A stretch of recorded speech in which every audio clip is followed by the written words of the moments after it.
Bien, habíamos concluido, verso 44, el que había muerto salió atadas las manos y los pies con vendas y el rostro envuelto en un sudario. Jesús le dijo, desatadle y dejadle ir. Es una gran lección que Dios está preparado para juzgar a los muertos y a los vivos. Y cuando dice desatadle, dejadle ir, es también una alusión, podemos hacer una aplicación práctica a la importancia del discipulado a los que tienen vida nueva, que han resucitado de entre los muertos espirituales. Efesios 2:1 dice, y Él dio vida a vosotros cuando estabais muertos en delitos y pecados. O sea, como Lázaro, que estaba muerto, si bien él estaba muerto físicamente, como Lázaro estábamos nosotros muertos espiritualmente. Cuando oímos la voz de Dios a través del Evangelio, volvimos a vivir, porque el hombre tiene cuerpo vivo, tiene alma viva y espíritu muerto. Pero cuando Cristo Jesús toca al corazón, cuando el hombre tiene convicción de pecado, es decir, entiendo que así, si no me arrepiento, no puedo entrar sucio al cielo, debo arrepentirme, comienza la nueva vida. No una religión, nueva vida. Los que estamos aquí no por religiosos, sino porque tenemos vida nueva. Bien. Verso 45. Note lo que pasó después de él. Alguien que busque Juan 20, 30 y 31. Juan 20, 30, 31. A ver, Salva, está acá al frente, que tiene voz gruesa. Juan 20, 30, 31. Mientras tanto leemos, antes de leer este párrafo, para interpretarlo, tenemos que tener en mente que Israel estaba, Judea estaba siendo colonia sojuzgada por el Imperio Romano. Y había un edicto, ¿se acuerdan? Un edicto real de Roma. ¿Cuál era? No puede haber otro rey que César. El que se oponía a César, haciéndose rey también, era digno de muerte. Entonces, el pueblo judío, obedeciendo al pueblo romano, por quien estaba siendo sojuzgado, no podía hacer nada que altere eso. ¿Qué dice Juan 20, 30, 31?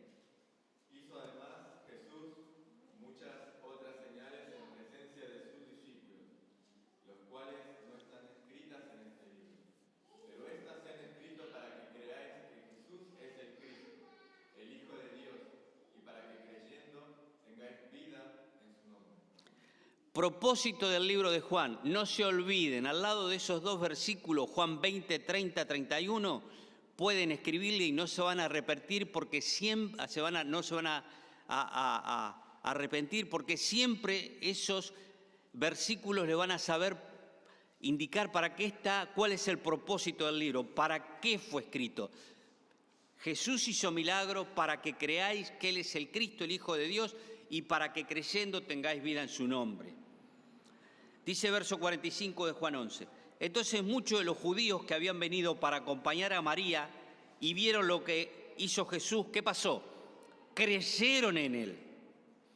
¿Ve cómo está acá el propósito del libro? Hizo Jesús muchos milagros, pero estos se escribieron para que crean en Cristo y creyendo tengan vida en su nombre. ¿Qué dice el 45? Muchos de los judíos que habían venido a acompañar a María y vieron lo que hizo Jesús, creyeron en Él. Estas personas judías que vinieron a acompañar a María tuvieron el privilegio de ver con sus propios ojos, con sus propios ojos, en primera persona, la resurrección. Hoy nosotros podemos verla a través de la fe, leyendo la palabra de Dios.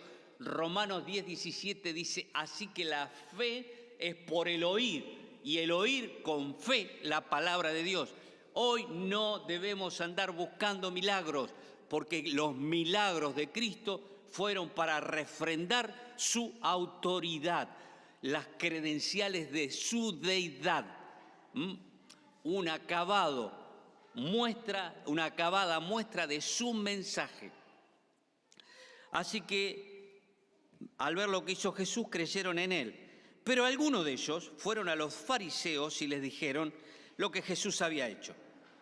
Entonces los principales sacerdotes y los fariseos, que eran judíos, acuérdense que toda la zona estaba siendo sojuzgada por el Imperio Romano.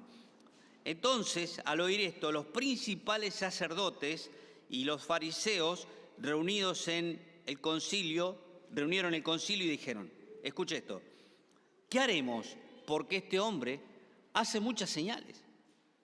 Repito esta expresión, ¿qué haremos? Porque este hombre hace muchas señales.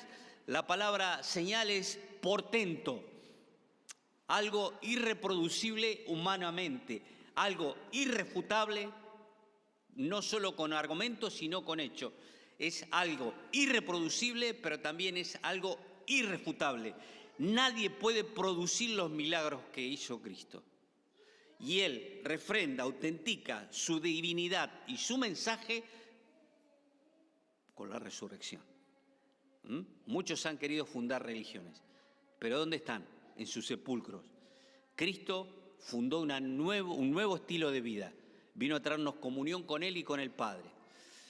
Y Él venció a la muerte. Así que ese es el fundamento del cristianismo, que el fundador de nuestro movimiento, el fundador del cristianismo vive. Y esa es la gran diferencia, vive. Así que, fíjense el problema que generó. ¿Cómo pueden tapar la evidencia de que alguien que había estado muerto? Acuérdense que el concepto oriental era de que un muerto, si bien no podía hacer nada, pero su espíritu quedaba rondando al menos 3 días.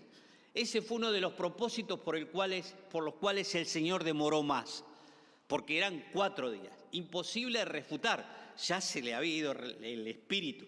Si 3 días, bueno, chao, con la tradición oriental. Si 4 días estaba bien muerto, además María dijo, hiede ya. Entonces fue irrefutable esta señal. Dice, si le dejamos así, todos creerán. Escuchen lo que dice, si le dejamos así, todos creerán. Están hablando entre líneas de que iba a ser necesario matarle para no seguir haciendo señales. Están hablando entre líneas también de que estos milagros, estas señales no se pueden refutar. Y dicen sin saberlo el propósito que se va a escribir más adelante. Pero estos milagros se han escrito para que creáis en el Hijo de Dios y creyendo tengáis vida en su nombre. Usted y yo no somos salvos por creer que venimos a la iglesia y ya. No somos salvos por una iglesia. Estas paredes no murieron en la cruz.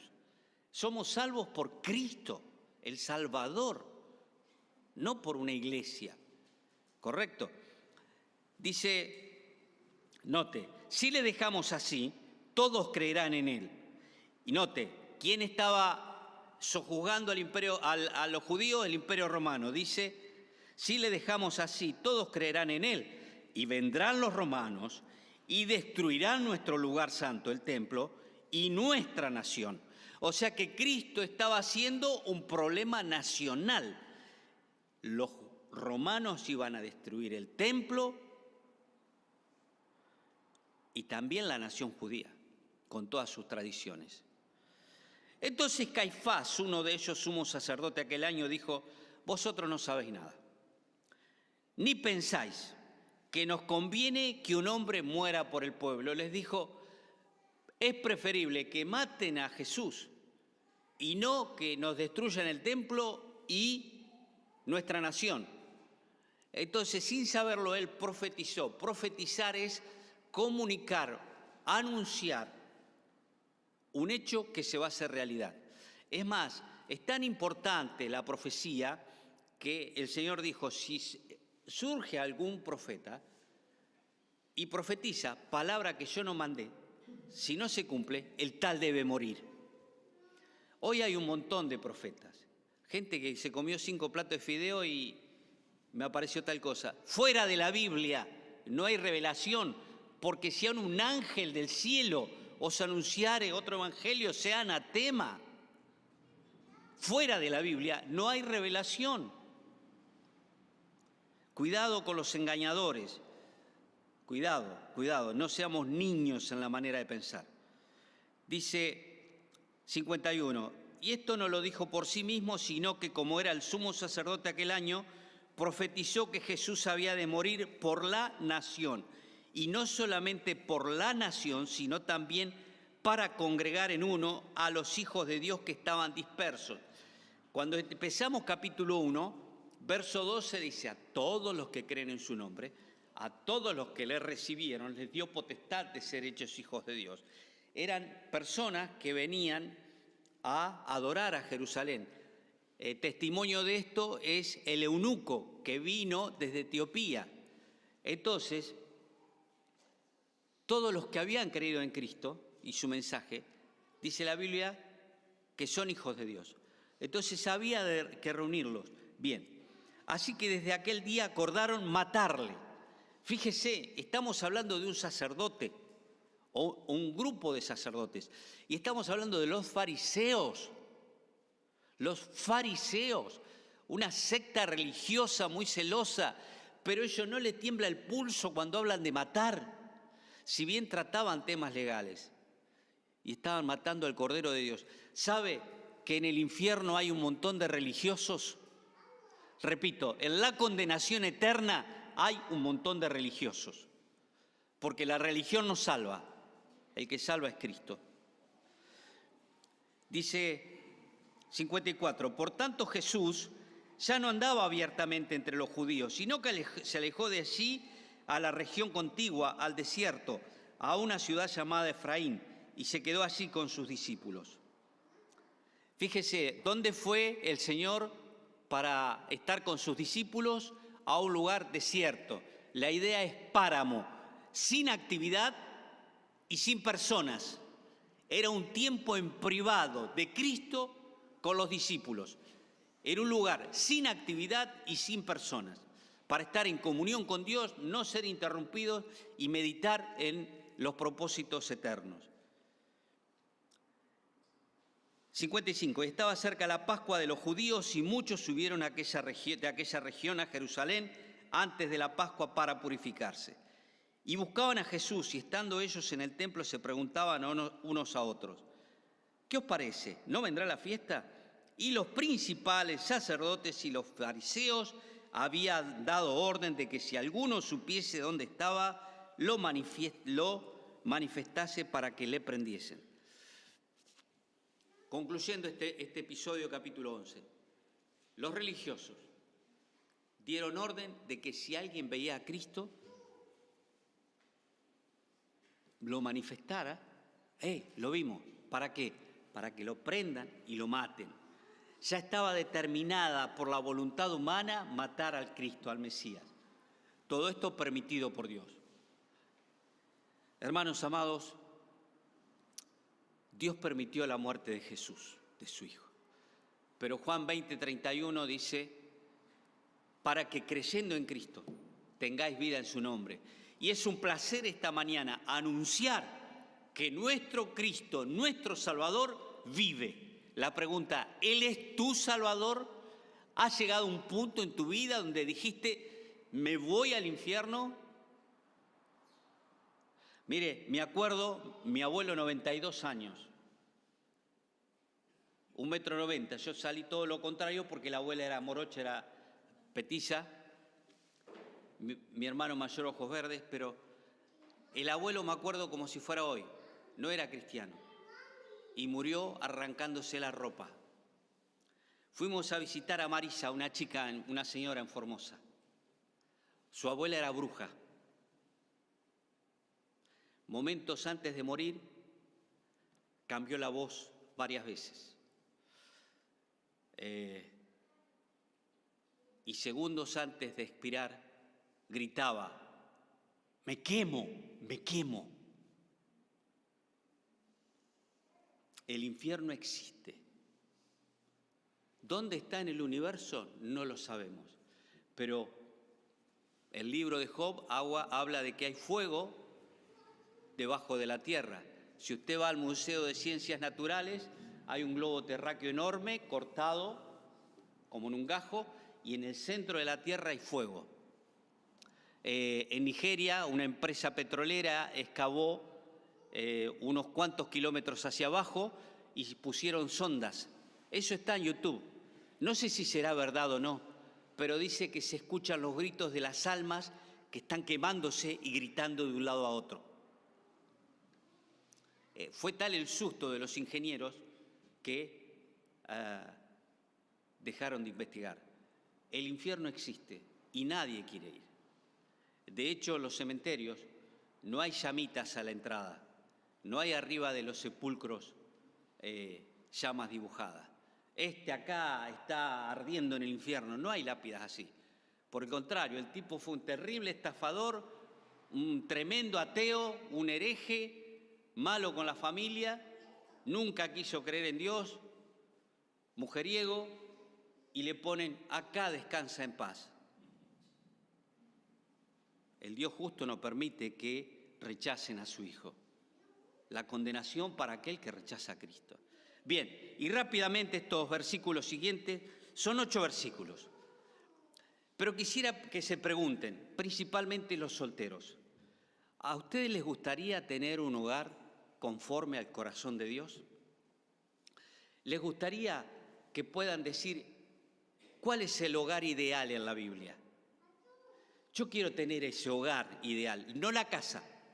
Ojo, la casa es de piedra, de cartón, de madera, de ladrillo, de roca. La casa puede ser de cualquier material. El hogar lo componen las personas. El hogar habla de calidez, de relación. La casa hablamos de materiales. Señor, yo quiero tener un hogar conforme a tu corazón. Pero los que estamos casados, preguntarnos: Señor, mi hogar es un hogar conforme a tu corazón, conforme a tu palabra. Entonces, rapidito, yo sé que es tarde, vamos a ver 3 características del hogar ideal. Sabe que en la etapa de la inocencia también se le llama que el Edén era el lugar ideal para vivir. Bueno, el hogar ideal para los cristianos está en estos 8 versículos. Dice así: 6 días antes de la Pascua vino Jesús a Betania, donde estaba Lázaro, el que había estado muerto y a quien había resucitado de los muertos. Primera característica del hogar ideal: vida, vida, vida. Pero no estamos hablando de un corazón físico latiendo, esos médicos que descubrieron que se contrae y se expande el corazón, y uno se llamaba sístole, el otro diástole. Entonces ahí tenés el nombre de ese movimiento, sístole y diástole, que se comprime, expande e irriga sangre a todo el cuerpo. No estamos hablando de la vida física, estamos hablando de vida espiritual. Para formar un hogar tienes que formarlo con alguien que tenga vida espiritual. Si un muerto se casa con un vivo espiritual y un vivo espiritual con un muerto espiritual, van a perder la bendición de Dios. Dios no aprueba, Dios es celoso con sus hijos. 2 Corintios 6, 14 en adelante dice: qué concordancia, qué compañerismo tiene la luz con las tinieblas. Satanás con Dios no tiene ninguno. Mire, nos toca esto hoy, nos toca este pasaje. Venimos desde principio de año estudiando. Quizá Dios quiere comunicarte algo. Dice el libro de Hebreos: si oyeres hoy su voz, no endurezcáis vuestro corazón, porque va a ser tarde y te vas a arrepentir. Recuerdo una chica muy bonita, fue seducida por un muchacho que no tenía al Señor. Los ancianos con ternura le dijeron: no te conviene. Esta chica dijo: es un buen muchacho. 3 meses después, no se conocía a esta chica, el rostro deformado de la paliza que le daba este hombre. No escuchó el consejo. Dios bendice. Dice el sabio Eclesiastés: he visto que todo lo que hace Dios será perpetuo. Ahora, si estás casado con alguien que no tiene a Cristo, no estamos hablando de que lo dejes. Estamos hablando de que ores por él, por ella, para que sea salva y formen un hogar con vida. Característica, ¿quién estaba en este lugar? Lázaro. ¿Dónde estaba en ese lugar Lázaro antes? En el sepulcro. Nosotros también, antes de recibir a Cristo, estábamos muertos en delitos y pecados. Pero Efesios 2:1 dice, y Él les dio vida a ustedes cuando estabais muertos en delitos y pecados. Hoy tenemos cuerpo vivo, tenemos alma viva y tenemos espíritu vivo. Si eres de Cristo y tenés vida, no te cases con un muerto, porque vas a tener serios problemas. Fieles son las heridas del que ama, o con una muerta espiritualmente. Por más bonita que sea. Dice, la mujer hermosa y apartada de razón es como zarcillo de oro en hocico de un cerdo. Así que, ¿estás pensando en tener un hogar? Bueno, pensá en un hogar conforme al corazón de Dios, que sea en Cristo, pero que tenga vida. Primera característica de un hogar ideal, que tenga vida. Segundo, y le hicieron una cena, Marta servía y Lázaro era uno de los que estaban sentados a la mesa con él. Segundo, le hicieron una mesa, Marta servía y Lázaro era uno de los que estaban sentados a la mesa con él. Marta servía, segunda característica del hogar ideal, del hogar conforme al corazón de Dios, un hogar que sirve. 1 Corintios 3 dice, porque nosotros somos colaboradores de Dios, compañeros de trabajo de Dios. Qué hermoso es que el hijo, la hija, los nenes vean al papá y a la mamá involucrados en el servicio para Dios. Te aseguro que Dios diseñó esto y es una marca que van dejando a sus hijos. Nunca me voy a olvidar, un joven muy amado por nosotros, no teníamos los chicos todavía, y él decía así, me acuerdo de mis 16 años, servía al Señor con tanta pasión que no pasé por ninguno de los conflictos que suelen pasar o que dice que tienen los adolescentes, los duelos de la adolescencia. La pasé tan involucrado en las cosas de Dios que no tuve tiempo para ningún conflicto. No hay nada mejor que servir al Señor. Hebreos 12:24 dice que tengamos gratitud y por medio de esa gratitud sirvamos a Dios, habiendo recibido un reino inconmovible. Qué hermoso que juntos sirvan al Señor, que juntos, bueno, vamos a limpiar la iglesia, bueno, vamos a la reunión de varones, bueno, vamos a aconsejar a esta otra pareja, juntos. Queremos hacernos cargo de la alabanza, queremos estar sirviendo al Señor en algún ministerio, juntos. Eso es algo único. Y dice la Biblia que Marta servía. Marta servía. Segunda característica del lugar ideal, servicio. Si ves a alguien que está en la iglesia y que no sirve, hay un viejo dicho, ¿no? El que no sirve para vivir, el que no vive para servir, no sirve para vivir. O sea, esa persona que hoy la tenés en tu casa, que hoy está, sentada en la iglesia, esperando que le venga todo encima, mañana la vas a tener en tu casa con la misma actitud. Y Dios dice, no perezosos, dice Pablo, fervientes en espíritu, sirviendo al Señor. Si vos ponés los ojos en alguien que es lento para el servicio, vas a tener una mujer lenta en el hogar. Si pones los ojos en un hombre lento, vas a tener a alguien lento en el hogar. Ay, mirá que la pared se está cayendo, ya va. Disfrutemos el partido. ¿No ves que trabajé, recién llegué? Pero Dios te da la capacidad hoy de mostrarte que el que sirve, sirve. Y sirve para todo. Entonces, Marta servía. Estaba allí, puso la mesa, seguro preparó la cocina, la comida. Y Dios nos da la sabiduría a aquellos que pretenden formar un hogar, ir teniendo agudeza, ¿no? Ir enfocando. No sirve. Es un quedado. Ay, pero es bonito. Pero vas a tener un bonito sentado todo el día. Es tu decisión. Ay, pero es tan linda, sí, pero no mueve un dedo. Chao, olvídate, planchate la camisa.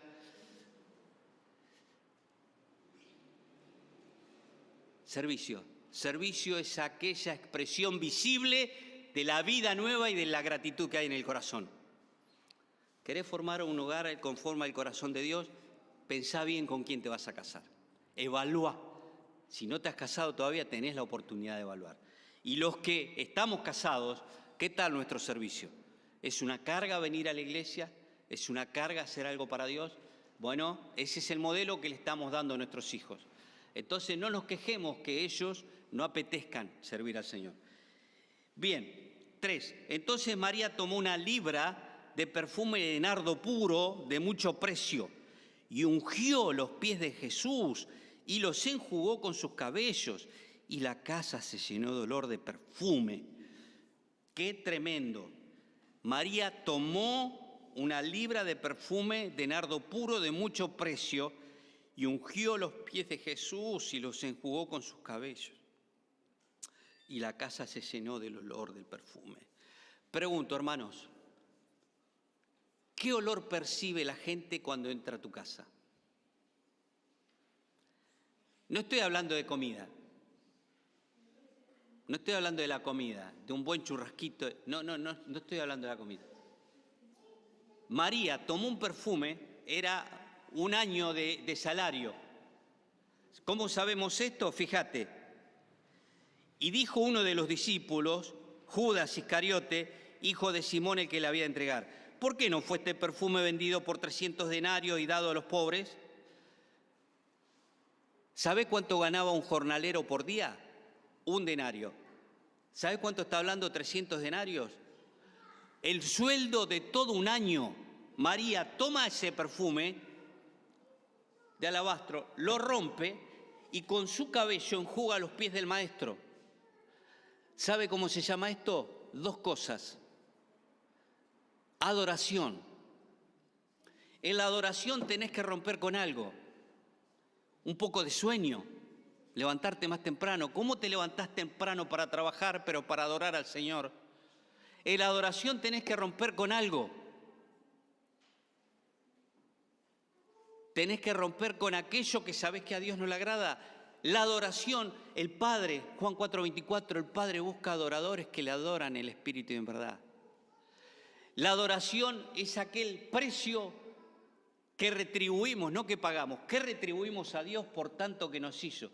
La palabra griega de adoración es proskuneo, inclinándose como para besar la tierra.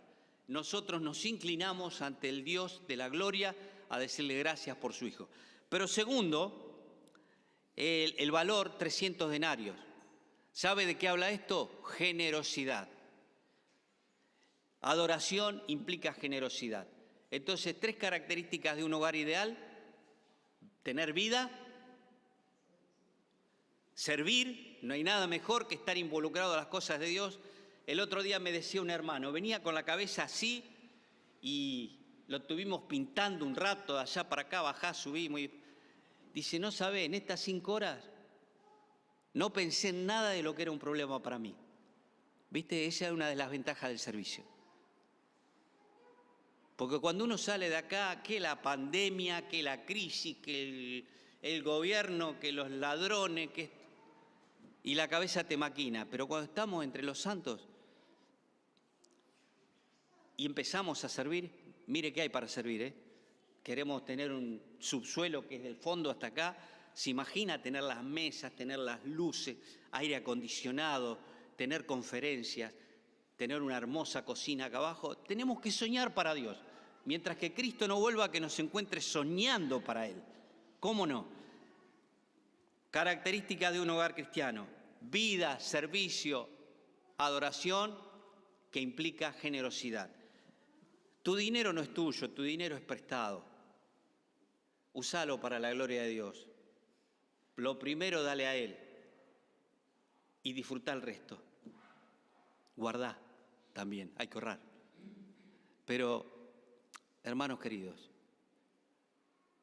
que podamos tomar esto tan básico, tan elemental, como para decir, bueno, Señor, mi hogar no es así. pero quiero que sea así. Te pido por mi cónyuge que sea salva. Señor, quiero servirte, dame la sabiduría. Tercero, Señor, lo que tengo, quiero empezar a darte. Y va a ser un hogar que va a bendecir a otros. Y dice que la casa se llenó del olor. Bueno, iba a hablar, pero ya se hizo muy tarde, que hay distintos olores. Hay olor de muerte para muerte, hay olor de vida para vida. ¿Vieron la piel de un bebé? Mientras no se haya, por supuesto, ensuciado, ¿no? Pero el bebé recién bañadito, los bebés tienen un olorcito especial en la piel. Pero Dios nos ve a nosotros como sus hijitos y ve en nosotros un grato olor de vida, que en nuestro hogar, quienes nos visitan, puedan percibir el olor de Cristo, de algo más. Que el Señor nos bendiga. Marito, ¿terminás?